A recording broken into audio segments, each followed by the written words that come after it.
past နဲ့ပတ်သက်တဲ့ tenses လေးမျိုးအကြောင်းပေါ့နော်ပထမနေ့ကကျွန်တော် present နဲ့ပတ်သက်တဲ့ tenses လေးမျိုး present simple tense present continuous tense present perfect tense present perfect continuous tense အဲ့ဒီ tenses လေးမျိုး present နဲ့လက်ရှိအနေထားမှာဖြစ်တဲ့ tenses လေးမျိုးကိုသင်ကြားပေးခဲ့တယ်ဒီနေ့မှာဆိုလို့ရှိရင်တော့past simple tense past continuous tense past perfect tense နဲ့ past perfect continuous tense အဲ့ဒီ past နဲ့ပတ်သက်တဲ့ tenses လေးမျိုးကိုစလိုက်လာတာကျွန်တော်ဖြစ်ပါတယ်ဆိုတော့ဆက်လိုက်ရအောင်ပထမဆုံးကျွန်တော်တို့ past simple tenses So we used past simple to talk about actions that happened and finished in the past. The time is usually known for mentioned yesterday, last year, in 2005 like that. So ကျွန်တော်တို့ဒီဘောနော် past simple tense ကဆိုလို့ရှိရင်ကျွန်တော်အတိတ်ကဖြစ်ခဲ့တဲ့ action တွေကိုပြောနေမှာတုံးတယ်အတိတ်မှာပြီးွားတဲ့အရာတခုကိုဆိုလို့ချင်းတုံးတယ်ပေါ့နော်ကျွန်တော်တို့ကသူတို့ကို time ဝက်တွေဖြစ်တဲ့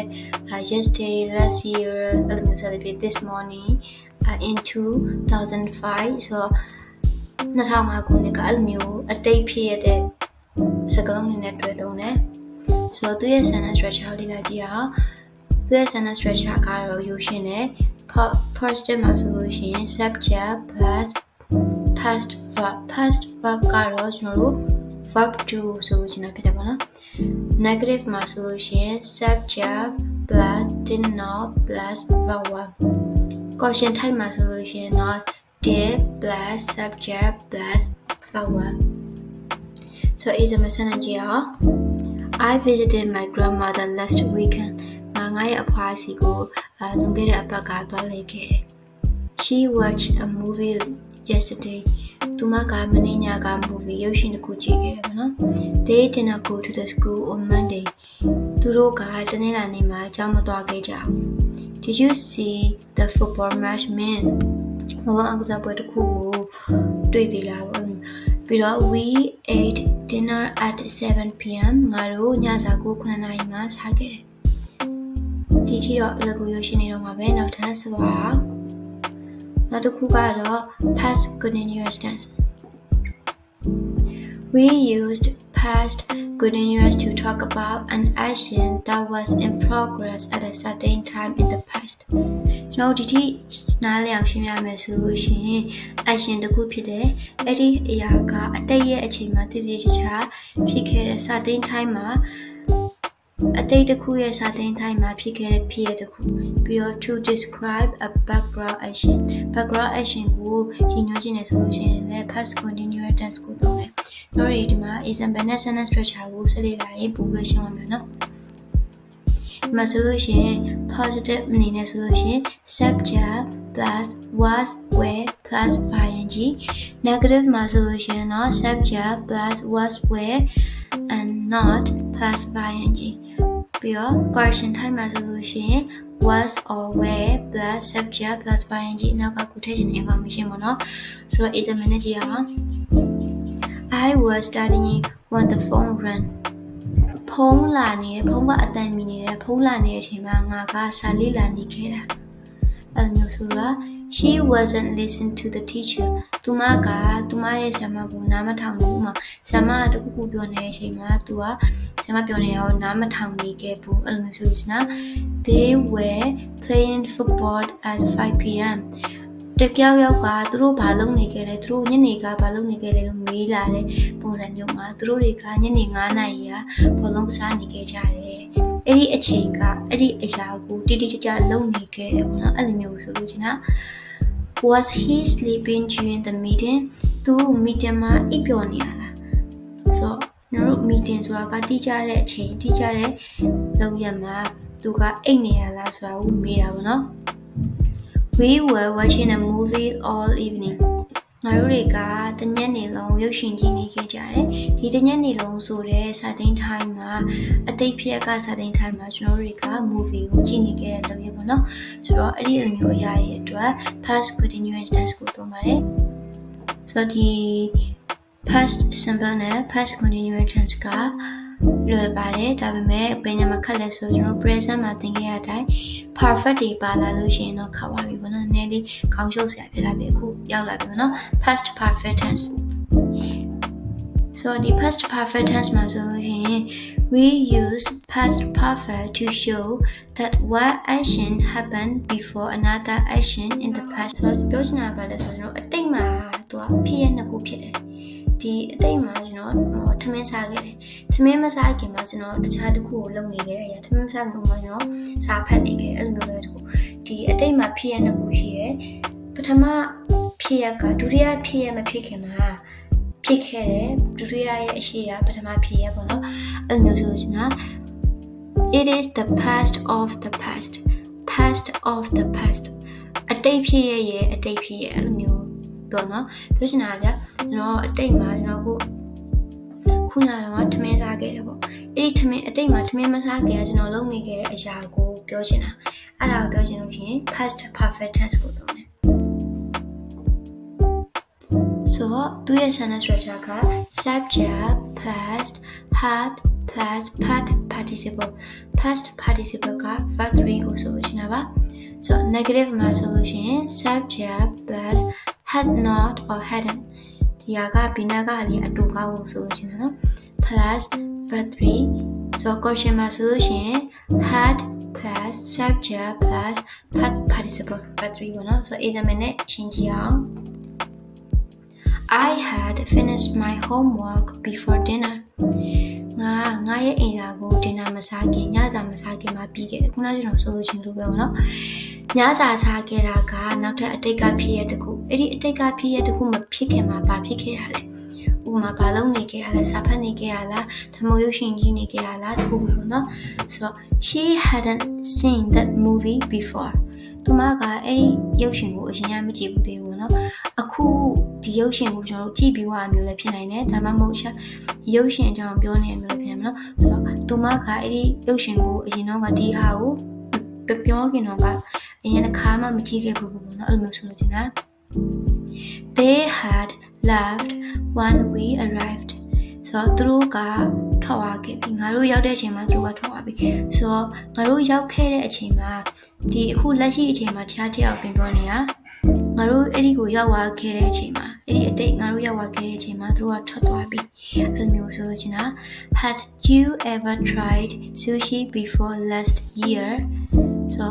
ကျွန်တော်တို့ last year ပါတယ်ပြီးတော့ have you ever tried sushi အဲ့ဒီပဲကြည့်မယ်ဆိုမင်း sushi ကိုရင်ကစားဘူးလား before last year မနေ့က before last year မှာမင်း sushi ကိုစားခဲ့ဘူးလားဆိုတော့အတိတ်ကာလနှစ်ခုပါတယ်ဒီအတိတ်ကာလတစ်ခုမဖြစ်ခင်ကအရင်အတိတ်ကာလကိုဆိုလို့ချင်တာဆိုတော့ he had studied French before moving to Paris သူက French ဘာသာစကားကို Paris ကိုမပြောင်းခင်ကသူလေ့လာခဲ့ဆိုတော့အခုသူက Paris မှာပေါ့နော် Paris ကိုမပြောင်းခဲ့ခင်တုန်းကသူက French ဘာသာစကားကိုလေ့လာခဲ့တယ်ဆိုတော့ဒီ past perfect tense နဲ့ပတ်သက်ပြီးတော့နားလည်မယ်ထင်တယ်နောက်တစ်ခု past perfect ပြီးတော့ past perfect continuous tense ဆိုတော့ဖြည်းဖြည်းနဲ့နည်းနည်းကောင်းဖြည်းဖြည်းရှုပ်လိုက်ရှင်ပေါ့နော်ဆိုတော့ဖြည်းဖြည်းမှန်မှန်လေးပြပြပြီးတော့နားလည်အောင်ရှင်းပြပေးသွားပါမယ် We used past perfect continuous to show that action was happening for some time before another action or time in the past ဆိုတော့ကျွန်တော်တို့ခုနကတော့ action ကကြတော့လိုပဲပြရမလို့ past perfect ကကြတော့ကျွန်တော်တို့အတိတ်ဖြစ်ရတခုမဖြစ်ခင်မှာသူ့မတိုင်ခင်ကဖြစ်ခဲ့တဲ့အတိတ်ဖြစ်ရကိုရေပေါ်အားဖြစ်ဖော်ပြအောင်နော်ဒီဟာကြတော့အဲ့လိုမဟုတ်တော့သူကအတိတ်ဖြစ်ရတခု another action or time in the past ဆိုတော့အတိတ်ဖြစ်ရတခုမဖြစ်ခင်ကဖြစ်နေခဲ့တဲ့အတိတ်ဖြစ်ရတခြားပြန်ပြောပြမယ်နော်ဘာလဲဆိုတော့ဒီအတိတ်ဖြစ်ရနှစ်ခုရှိရယ်အတိတ်ဖြစ်ရပထမတစ်ခုနဲ့ဒုတိယတစ်ခုမှာဒုတိယတစ်ခုမဖြစ်ခင်မှာပထမတစ်ခုကဖြစ်နေခဲ့တဲ့အတိတ်ဖြစ်ရပထမဖြစ်နေခဲ့တဲ့အတိတ်ဖြစ်ရနော်ဘာဖြစ်လို့ဆိုတော့ပထမဖြစ်နေခဲ့တဲ့အတိတ်ဖြစ်ရဆိုတော့သူကပြန်ပြောမယ်ဆိုရင် we used past perfect continuous to show that action was happening for some time before another action or time in the past ကျွန်တော်တို့ another action နောက်ထပ် action တစ်ခုအတိတ်မှာဖြစ်ခဲ့တဲ့နောက်ထပ် action တစ်ခုမဖြစ်ခင်မှာဖြစ်နေခဲ့တဲ့ဖြစ်ရတစ်ခုဆိုတော့ sentence structure ကိုယဉ်ကြည့်အောင်ပြီးမှ example နဲ့ဆိုရင်ပိုရှင်းပါဘူးเนาะ So subject plus had been plus ing. Negative solution subject plus had not been plus ing. Question in the solution had plus subject plus been plus ing. So example sentence ko GTR. I had been studying for 2 hours before the exam started. So ဒီမှာကြည့်မယ်ဆိုလို့ရှိရင်ငါဒီမှာတော့စာတိုင်းထိုင်းပါလာပြီเนาะဒီ2နာရီလုံးမှာသူကစာလေ့လာနေကြတာငါကဒီ exam မစခဲ့ခင်2နာရီအချိန်လုံးမှာစာလေ့လာနေကြတာဒီ2နာရီဆိုတော့ကျွန်တော်တို့ဒီမှာစာကြောင်းနည်းနည်းပြန်ပြောကြည့်မယ်ဆိုလို့ရှိရင် past perfect အနေနဲ့ပြောမယ်ဆိုလို့ရှိရင် I had studied before the exam started ဆိုတော့အဲ့လိုမျိုးဆိုလို့ရှိရင်ငါစာမေးပွဲမစခဲ့ခင်မှာငါစာလေ့လာနေတယ်ခင်ပေါ့နော်ဆိုတော့ဒီမှာကျတော့စာမေးပွဲမစခင်2နာရီလုံးငါစာလေ့လာနေခဲ့တယ် I had been studying စာမေးပွဲစာလေ့လာနေခဲ့ပေါ့နော်ဆိုတော့ she had not been sleeping well before the trip so before the trip ဒီခရီးမတိုင်ခင်မှာသူမက had not been sleeping well ကောင်းကောင်းမအိပ်နေခဲ့ရဘူးအဲ့လိုမျိုးဆိုလို့ရှိရင်ဆိုတော့နောက်တစ်ခု they had been living in London for 5 years before they moved okay နောက်ဆုံးဝင်ကြည့်မယ် before they moved သူတို့မပြောင်းသွားခင်အခုကသူတို့ကပြောင်းသွားခဲ့ပြီဒုတိယဖြစ်ရအနေနဲ့သူတို့ကပြောင်းသွားခဲ့ပြီအဲ့ဒီမပြောင်းသွားခဲ့ခင်ကသူတို့ကဘာလုပ်နေခဲ့ရလဲသူတို့ကလန်ဒန်မှာ9နှစ်ကြာအောင်နေခဲ့တာ they had been living London for 5 years before they moved so နောက်တစ်ခု have you ever waited long before the train arrived so မင်းဘောနော်ရထားမရောက်ခင်မှာအကြာကြီးစောင့်နေခဲ့ဘူးလားရထားမရောက်ခင်မှာမင်းရထားအတွက်အကြာကြီးစောင့်နေခဲ့ဘူးလားအကြာကြီးမစောင့်နေခဲ့ဘူးလားနောက်တစ်ခု he had been walking all day and was very tired အရင်ပင်ပန်းနေခဲ့ပြီ had been walking all day တနေ့ကုန်လုံးအလုံးလုံးနေခဲ့တာမလို့သူအရင်ပင်ပန်းနေခဲ့ပြီ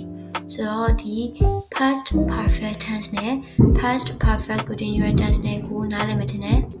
ဒီမှာကျွန်တော်တို့ past perfect tense ကိုနည်းနည်းပြန်ကြည့်မယ်ဆိုလို့ရှိရင် past perfect to show that one action happened before another action in the past is a past of the past ဒါပေမဲ့ past perfect continuous tense ကကြတော့ we used past perfect continuous to show that an action was happening for some time before another action or time in the past so ဒီ verb tense လေးမျိုးနဲ့ပတ်သက်ပြီးတော့ရှင်းရှင်းလင်းလင်းသိသွားပြီဆိုတော့ဒါတွေကိုပို့ပြီးတော့မှတ်မိဖို့အတွက်ပေါ့နော်ဒီမှာ exercise quiz လေးလုပ်ကြမယ်ဒီ exercise quiz လေးကိုလုပ်နေတဲ့အချိန်ကြလို့ရှိရင်ကျွန်တော်တို့ဗီဒီယိုလေးကိုခဏ pause ပြီးလို့ရှိရင်ဒီပေးရတဲ့ဒီ question ဒီ quiz 10ကြောင်းကိုဖြေမယ်ဖြေပြီးလို့ရှိရင်ဗီဒီယိုလေးကိုပြန်ဖွင့်ပြီးတော့နောက်မှကျွန်တော်နဲ့တူတူဖြေထားကြမယ်နော်ဆိုတော့ဒီချိန်ကနေအရင်လုပ်ကြည့်ပါဆိုတော့အဖြေရပြီထင်တယ်ကျွန်တော်နဲ့တူတူဖြေထားကြည့်လိုက်ရအောင် They arrived late to the meeting yesterday. So ဒီမှာ yesterday ပါတယ်ဆိုတော့အဲ့အတွက်ကျွန်တော်ရေးကြည့်မယ်ဆိုလို့ကျွန်တော် past simple သုံးတယ် arrived ဖြစ်ပါတယ် So I was watching TV when you called me. When you called me, one က another action တခုဖြစ်ခဲ့တယ်။မင်းကခေါ်တဲ့အချိန်မှာငါက TV ကြည့်နေခဲ့တာအဲ့လိုမျိုးပြောချင်တာဆိုတော့ past continuous tense ကိုသုံးပါတယ် She had already eaten before we arrived ဆိုတော့ဒီနာတခုကိုစားရမျိုးဖြစ်နိုင်တယ်ဒီနာတခုကိုစားမယ့်ချိန်မှာသူကငါတို့ကိုမဆောက်ပဲနဲ့စားပြီးသွားပြီပေါ့နော်အဲ့တော့ငါတို့ရောက်ခဲ့တဲ့အချိန်မှာသူကစားတောင်စားပြီးသွားပြီဆိုတော့ action happened before another past action နောက်တစ်ခု We had been waiting for over 1 hour before the show started. ငါတို့တွေကဒီမှာ over 1 hour ပါတယ် specific time ကြည့်ကြတဲ့အချိန်ပါတယ် So the show started ဒီမှာအတိတ်ကာလဖြစ်ရဒုတိယအတိတ်ကာလဖြစ်ရမတိုင်ခင်မှာငါတို့ကဒီ show ပွဲအတွက်တနားရီခွဲလောက်စောင့်နေခဲ့ရတယ်ဆိုတော့ is focused on how long action lasts before something in the past ပေါ့နော်သူကဒီ past perfect continuous ကြတော့သူဟာနည်းနည်းအချိန်ကိုပို့ပြီးဦးစားပေးပြီးတော့စာတင်အနေနဲ့ဖော်ပြလိုက်တယ်ပေါ့နော် so နောက်ထပ်တစ်ခု he did not like the movie we watched last night သူကငါတို့မနေ့ကကြည့်ခဲ့တဲ့ TV ကိုမကြိုက်ခဲ့ဘူးပေါ့နော်ဆိုတော့ did not plus verb တော့ negative sentence ဖြစ်တယ်အတိတ်မှာဖြစ်ခဲ့တဲ့ဖြစ်ရဖြစ်တယ်နော် so were they playing basketball at 6 p.m. yesterday ဆိုတော့ဒီမှာသူက question type အနေနဲ့မေးရတယ်ပြီးတော့ at 6 p.m. yesterday အချိန်ကိုလည်းတိကျပေးရတယ် basketball သူတို့တွေကမနေ့ကအချိန်တစ်ခုကိုမေးတာဖြစ်တယ်ပေါ့နော်မနေ့က basketball ကစားနေခဲ့ရလားဆိုတော့ဒီမှာကြည့်မယ်ဆိုလို့ရှိရင်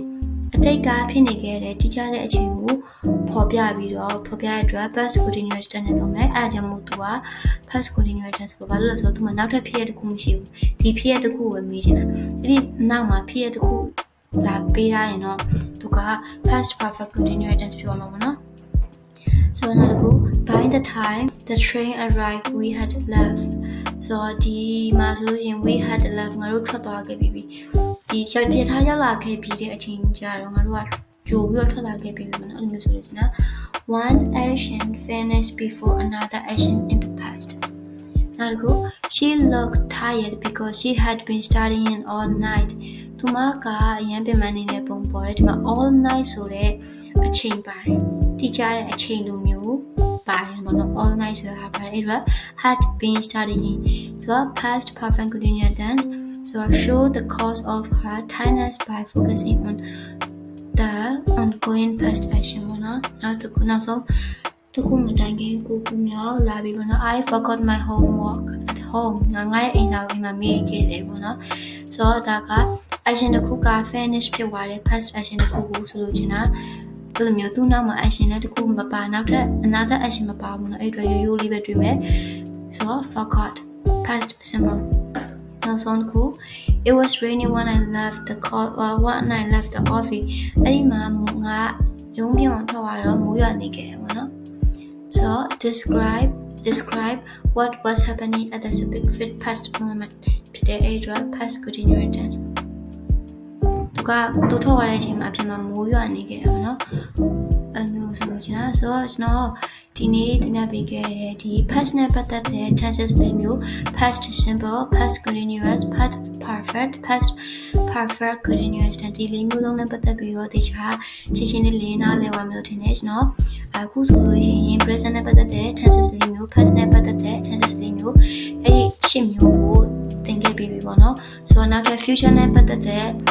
tenses လေးမျိုးပဲကျင်တယ်ဆိုတော့ tenses လေးမျိုးကိုမနေ့ပြန်ဆက်သင်ပါပေးမယ်ဒီလိုမျိုး verb tenses တွေနဲ့ပတ်သက်ပြီး grammar နဲ့ပတ်သက်ပြီးတော့အသေးစိတ်သိချင်တယ်တခြားစနစ်တကျလေ့လာချင်တယ်ဆိုလို့ရှိရင်တော့ကျွန်တော် channel လေးကို subscribe လုပ်ထားပြီးတော့လေ့လာနိုင်ပါတယ်ဆိုတော့မနေ့ပြန် future နဲ့ပတ်သက်တဲ့ tenses လေးမျိုး video မှာပြပြချင်မှာနော်တာ